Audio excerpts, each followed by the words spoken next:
Okay, Denny Hamlin has been gracious enough to come in and do his media inside here today. We appreciate that. He, of course, drives the number 11 FedEx Toyota for Joe Gibbs Racing.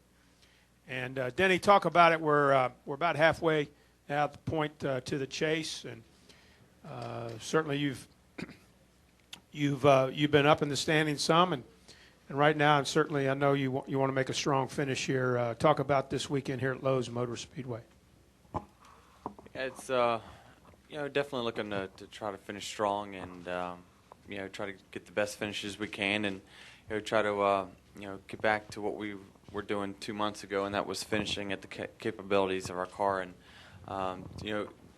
our chases have been like that in the past. It seems like we've had bumps in the road and whatnot. So all we can do now is just try to hope that we finish strong. Questions for Denny Hamlin. We'll start over here. State your name and who you're with, please. Go ahead.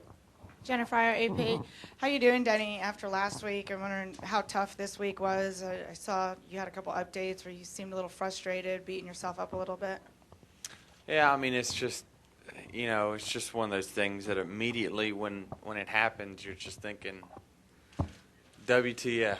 I mean, yelling it right to yourself, right when it happens, it's just, I don't know, it's just, one of those things where, you kind of, I saw through the course of the race that, maybe we weren't going to have a winning car, but my, pit crew got me out first, and we had a second to a fifth place car. It seemed like that we were going to finish that day, and it was just like, man, just trying to make a winning car, trying to make something happen. And of course, it was 70 laps from the end or 60 laps from the end, and just trying to do all I could and just, bit myself. And, it frustrates you, for about 2 days, and then you get over it, and then you hear someone say, hey, man, sorry about last weekend. And you're like, well, I just forgot about it until you said something. And then, it's just, you got to put it out of your mind, though, and just, try to hope for the best in the future.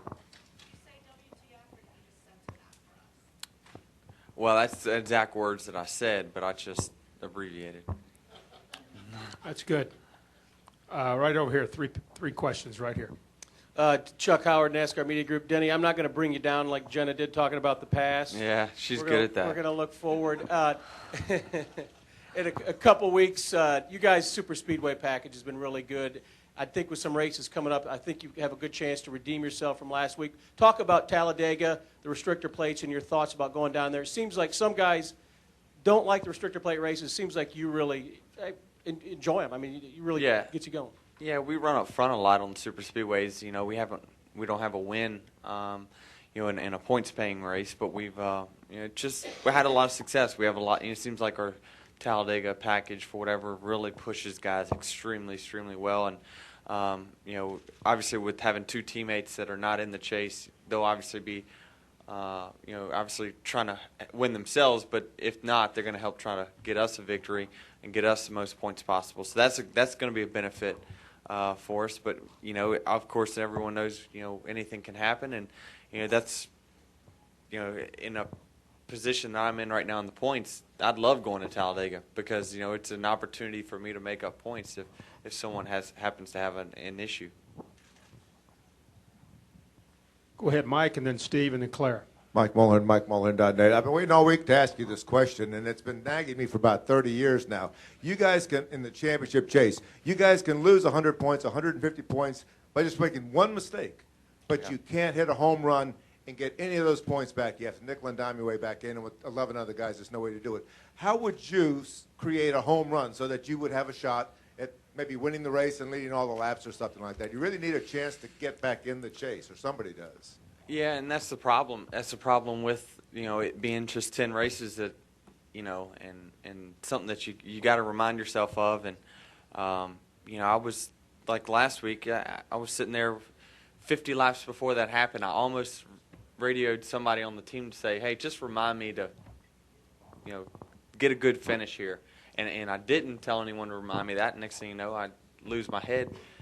50 laps later. So it's, that's the thing is the way this format is, the way our point system is, your home runs don't help you as much as what, the losses kill you. So especially racing against that many guys, and it was a little bit easier when there was 10 guys. You could make up a little bit ground because you're not racing those 2 extra guys. So it's when they included all those extra guys in the chase, and now the competition level of the chase and the guys running as well they are, it's going to be extremely hard to make up any points. That's why you need to just finish where you're capable of finishing, and then if it's good enough to win, then that's fine. If it's not, you need to take your finish.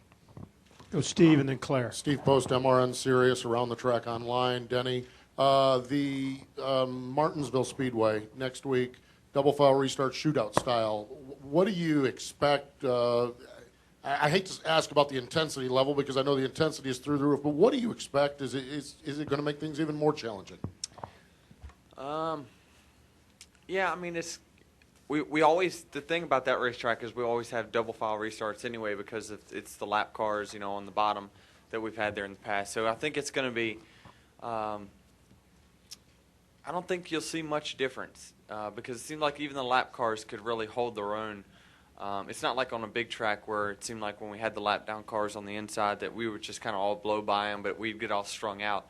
I think now with having all the lead lap cars up there, you're going to see the same type of racing.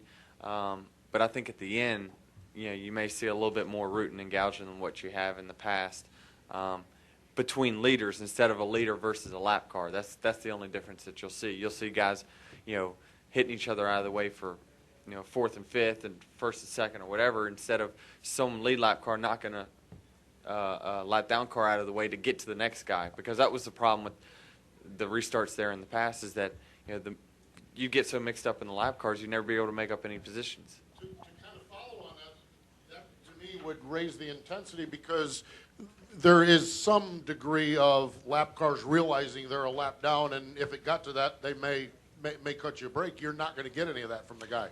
Yeah, I mean, you're exactly right, and I think that will, I guess, raise the intensity a little bit, and especially on the short track, a lot of guys, that's going to be kind of the, not separator, but it's going to be a track where someone who's maybe behind in points is saying, I've got to get, I've got 4 positions within 10 feet of me if I can just get through there. So, I mean, I think that's why you'll see it, be as action-packed as it probably will.